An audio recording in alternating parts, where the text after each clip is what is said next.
Dear students, good evening. Welcome to Law Excellence IAS. Let us start the discussion on today's newspaper, that is 29th September 2022. We are only covering editorials from the examination perspective. Most of the times, students face a problem in understanding these editorials. They try to write it down, everything which is there in the newspaper. My objective is to make them simple and exam relevant. The first article is Globe Changing Reverberations of the Ukraine War. How this can be asked as a question in UPSC is what can be the consequences of Ukraine-Russia war? In the previous articles, we have covered how it has impacted the globe today. Now, long-term political economic consequences, how can we see? That can be a question over here. In this case, economic consequences, if we observe, all financial and monetary platforms are expected to be redesigned. Today, financial and monetary platforms, payment systems are dominated by United States and United Kingdom. Now, China and Russia want to change that particular thing.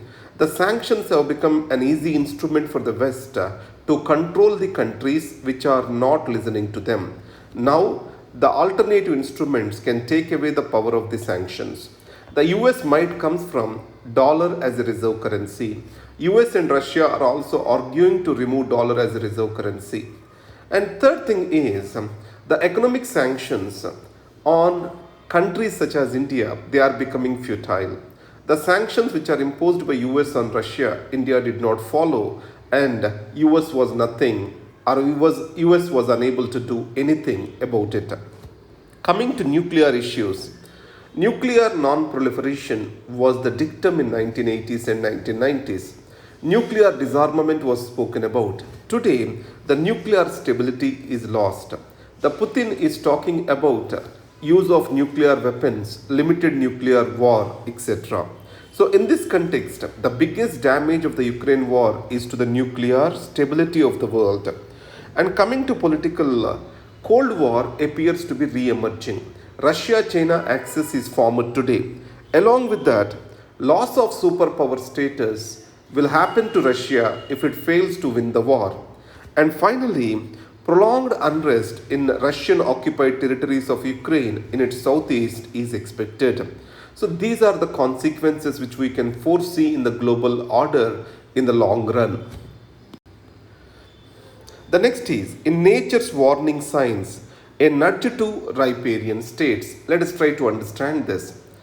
You know, riparian states, what does that mean? Upper riparian state and lower riparian state. Where the river originates and where it flows, this becomes upper riparian. The country downstream, they come as lower riparian states. In this scenario, floods, lack of effective water management, data sharing, these are the concerns.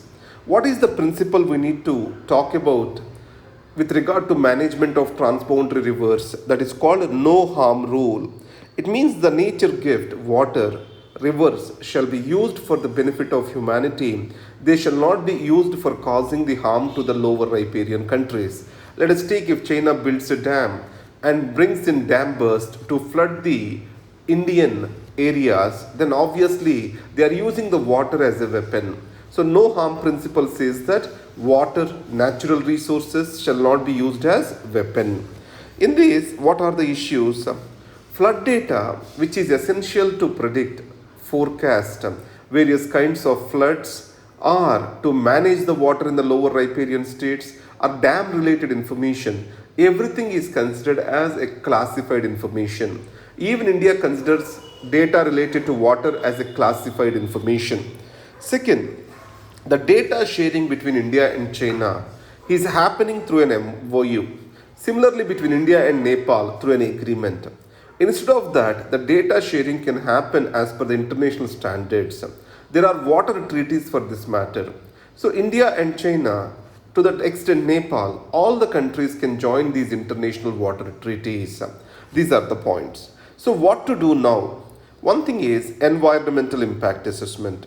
The transboundary environmental impact assessment can be done. International Court of Justice also have supported this idea.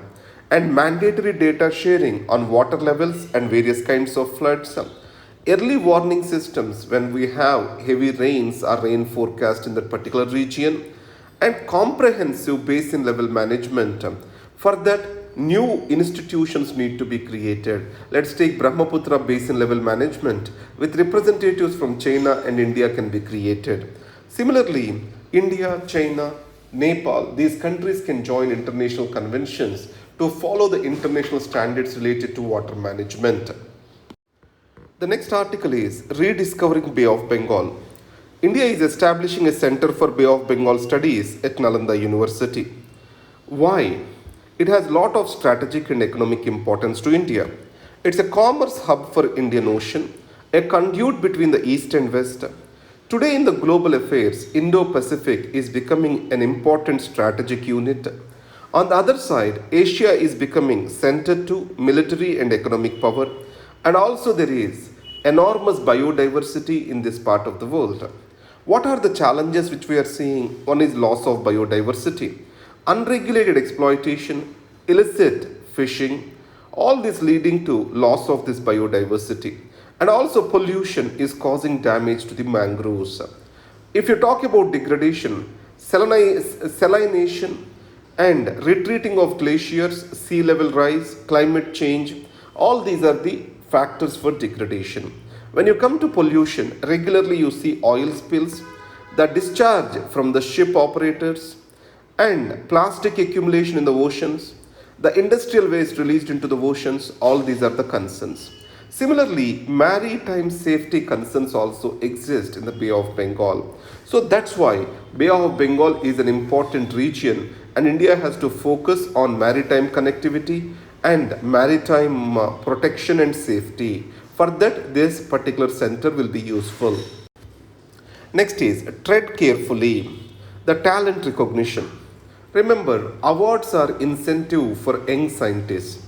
Any kind of pruning of these awards will damage their identity or motivation. Second, separately together. We have challenges which are emerging due to the rise of single party dominant system again. Till 1977, India had the single party dominant system which is called Congress system. Today it is replaced from 2014 by single party dominant system which is BJP system.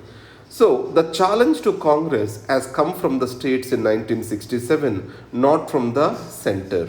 So any coalition formed in the states and replacement of the government in the states followed by the center has worked in the past. Now today, as at the center, opposition parties are aiming to form a coalition. But it may not work because many parties have contradictions in their particular state. If you see Telangana, TRS and Congress, they are on opposite fronts. So they cannot come together to fight against BJP. So in this scenario, forming a coalition at the national level shall be preceded by a coalition at the state level. These are the articles for today. Thank you for your nice comments. If you like this, please share.